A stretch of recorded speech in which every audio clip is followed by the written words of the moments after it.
Neat యూజీపై నేటి నుంచి సుప్రీంకోర్టులో విచారణ జరగనుంది. నీట్ ప్రశ్నాపత్రం లీక్ అయిందని, పరీక్షను రద్దు చేయాలని కోరుతూ సుప్రీంకోర్టులో 26 పిటిషన్లు దాఖలయ్యాయి. ఈ పిటిషన్లపై సీజేఐ ధర్మాసనం వాదనలు విననుంది.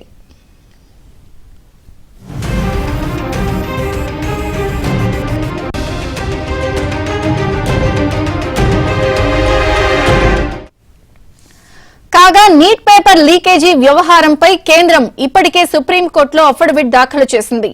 నీట్ పరీక్ష రద్దు చేయడం హేతుబద్దం కాదని, ఈ చర్య నిజాయితీ కలిగిన అభ్యర్థుల ప్రయోజనాలు దెబ్బతీస్తుందని అఫిడవిట్లో పేర్కొంది. నీట్ ప్రశ్నాపత్రం లీకేజీ కేసులో పలువురు నిందితులను అరెస్ట్ చేసినట్లు తెలిపింది. నీట్ అక్రమాలపై సీబీఐతో సమగ్ర దర్యాప్తుకు ఆదేశించామని సుప్రీంకు కేంద్రం తెలిపింది. మరోవైపు నీట్ కౌన్సిలింగ్ నిలిపివేసేందుకు గత నెల 21న సుప్రీంకోర్టు నిరాకరించింది.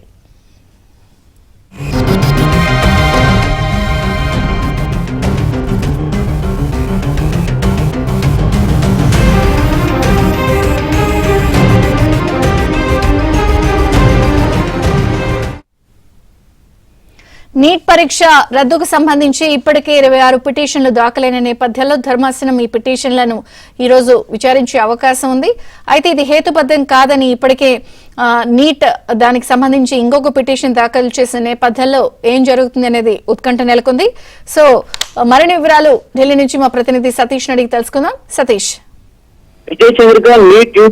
పేపర్ లీకేజ్ వ్యవహారంపై సుప్రీంకోర్టులో మరి కాసేపట్లో విచారణ జరగబోతుంది. నీట్ యూజీ పేపర్ లీకేజ్ అవకతవకలు, అదేవిధంగా నీట్ పరీక్ష రద్దు చేయాలని సుప్రీంకోర్టులో ఇప్పటికే దాదాపు 26 మంది పిటిషన్లు దాఖలు చేశారు. ఇటీవల సుప్రీంకోర్టు వెకేషన్ బెంచ్ సందర్భంగా ఇతర బెంచ్ కూర్చున్న సందర్భంలో ప్రస్తుతానికి ఎగ్జామ్ రద్దు చేయలేము, కౌన్సిలింగ్ ఆపలేమని గతంలో సుప్రీంకోర్టు ఆదేశాలు ఇచ్చినప్పటికీ తాజాగా జూలై 8వ తేదీ అంటే ఈ రోజుకు కేసు విచారణ వాయిదా వేశారు. మొత్తం 21 లక్షల మందికి పైగా కూడా నీట్ ఎగ్జామ్ కు హాజరయ్యారు. వాళ్ళంతా కూడా ఎగ్జామ్ రాశారు. గత 2 రోజుల కిందటనే కౌన్సిలింగ్ జరగాల్సి ఉండే, కానీ కౌన్సిలింగ్ జరగని ప్రక్రియ ఈ రోజు సుప్రీంకోర్టులో కేసు విచారణ సందర్భంగానే కౌన్సిలింగ్ కూడా వాయిదా వేసుకున్నట్టు కూడా నీట్ కు సంబంధించిన ఎంసీసీ అధికారులకు తెలిపారు. అయితే సుప్రీంకోర్టు ప్రధాన న్యాయమూర్తి డివై చంద్రచూడ్, అదేవిధంగా సుప్రీంకోర్టు డివై చంద్రచూడ్తో పాటు justice JB Pardiwala, justice Manoj Mishra ధర్మాసనం ముందు కూడా కేసు విచారణకు రాబోతుంది. అయితే కేసు కొంత ఉత్కంఠ నెలకొంది.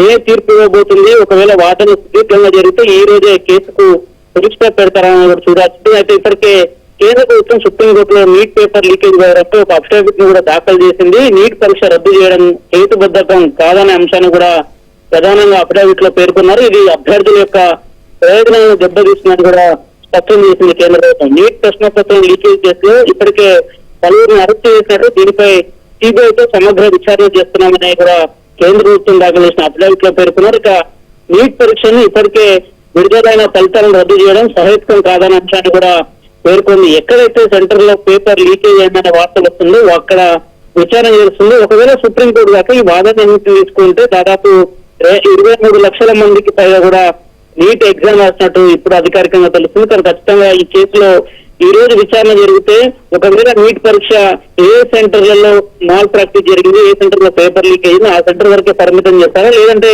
దేశవ్యాప్తంగా నీట్ పరీక్ష జరిగిన అంశంలో పూర్తిగా సుప్రీంకోర్టు ఎట్లాంటి ఆదేశాలు జారీ చేస్తుందని కూడా కొంత ఆసక్తి నెలకొంది.